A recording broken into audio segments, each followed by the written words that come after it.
कराची से गिरफ्तार money laundering के मुलजिम वासे की 13 अरब की ट्रांजैक्शंस का इंकशाफ।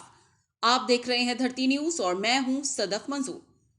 Karachi FIA state bank circle Karachi ने जापानी गाड़ियों के नाम पर अरबों रुपए की मनी लॉन्ड्रिंग में मुलव्वस मुलजिम अब्दुल वासे के खिलाफ मनी लॉन्ड्रिंग एक्ट के तहत एक और मुकदमा दर्ज कर लिया। तर्जुमान एफआईए सिंध के मुताबिक मुलजिम के 15 बैंक अकाउंट्स में मौजूद 50 करोड़ रुपए मुंजमद कर दिए गए। मुलजिम अब तक 13 अरब रुपए से जायद की ट्रांजैक्शंस कर चुका है।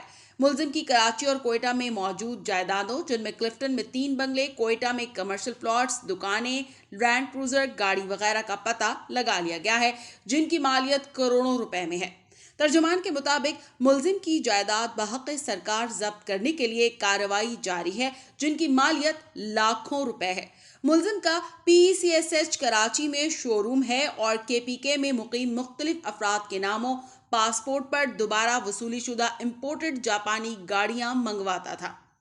मुलजिम दरामदी गाड़ियों को क्लियरिंग फॉरवर्डिंग एजेंट्स के जरिए हकीकी दरामद कुनिंदगान की गैर मौजूदगी में क्लियरेंस का इंतजाम करता था। दरामद शुदा जापानी गाड़ियों के लिए अदायगियां हवाला हुंडी के जरिए से मुत्तहिदा अरब अमारात में मुकीम एक्सचेंज कंपनियों को भिजवाता था। मुलजिम का जिस्मानी रिमांड हासिल कर लिया है और मजीद तफ्तीश जारी है।